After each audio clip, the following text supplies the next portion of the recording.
Okay, we should be rolling. Hello guys, welcome to the YouTube channel. My name's Sean if you're new here. Hello. So yeah, cutting straight to the chase here. Just making a little video about this instrument. Again, this is my Innate instrument. I really, to be honest, just want to show you more about it. Let you hear how much I've progressed in about a week or two of playing. And yeah, really, I'm just going to talk about it a little bit more. Firstly, I got a few things wrong about this instrument. It's actually called an Innate. I kept calling it an Innate or an Innato, but really, it doesn't really matter. Innate, it stands for inborn. I don't know why it has that meaning, but that's just what it means, and that's what it's named after. One thing I failed to mention is these instruments are actually designed to be played on top of someone's head, and it's supposed to create a sort of 3D effect that you don't know. It kind of tricks your brain on where the sound is coming from and stuff. So that's really what it does. I want to play it for you right now. So this little melody that I'm going to play, the beginning of it at least, is actually from some of the videos that Hans has actually made on YouTube. I'll just let you hear how it sounds. Try and do this all in one take. So here we go.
So the beginning part I will play again, just so you know which part I've heard from Hans, which is this.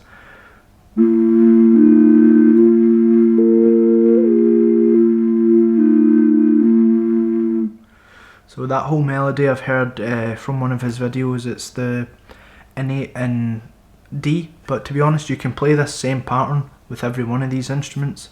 It's just notes that sound really good, and that's how I actually discovered it, because I've been looking at it from a musical standpoint or a musician standpoint, and I'm like, right, okay, how do I make all these notes sound good and which ones don't sound good? So I feel like these two, when they're left unopened, sound very unpleasant. Well, they don't sound unpleasant, but they're quite strong. You need to build into them or change your notes around about to complement them like this. So this one and this one open. Sorry, you can't see that. This one and that one. Or the other way around like this. Oh.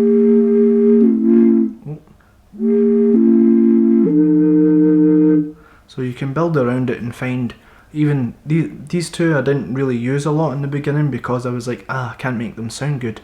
But there's so many different combinations that you can do.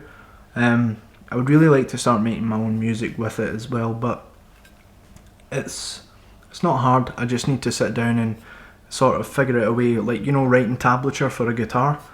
I need to figure out a way to write tablature for this. Not as much tabs, but positions to hold so that I can make it sound really good.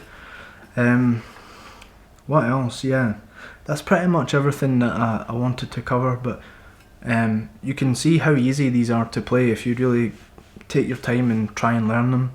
They're really, really beautiful instruments, and I recently found out that a lot of the clay and a lot of the design that is used here is actually sourced from local rivers where Hans lives. Pardon me.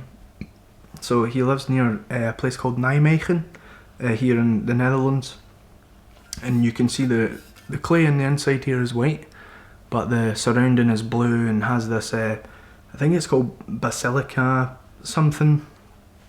That's this bubble sort of effect around it. He does this with natural clay. It's all just natural clay. The blue colour comes from clay found in rivers in Spain, and the gold I'm not too sure. But yeah, most of the base clay comes from rivers sourced near where he lives and other places of the world, which I find really, really interesting.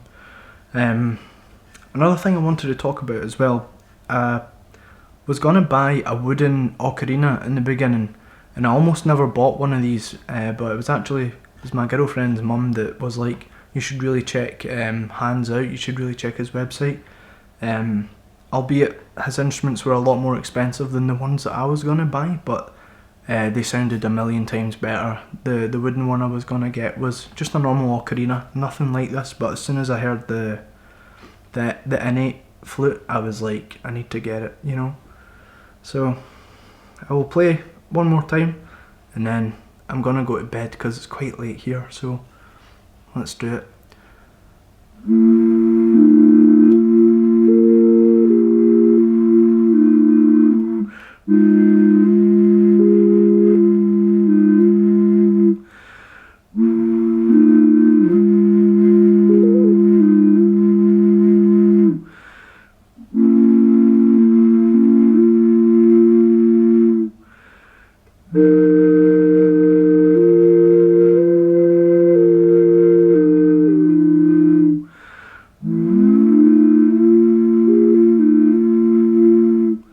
You can also do this technique sort of sliding off. You get like a howl sort of effect, like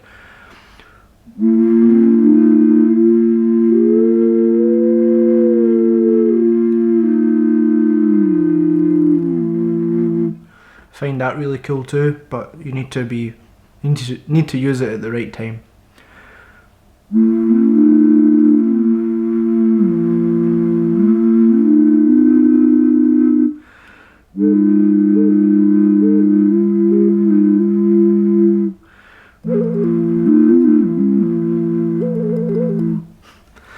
And yeah, that's it. So thanks for watching, guys. I hope you enjoyed this little video. If you want to know more about these, please ask away. I will try anything, do anything with them, and I will make more videos on the C sharp that I have as well, and also the D, the high D. So we've got another 2 of these instruments, and I will let you know how those sound in the next coming days or weeks.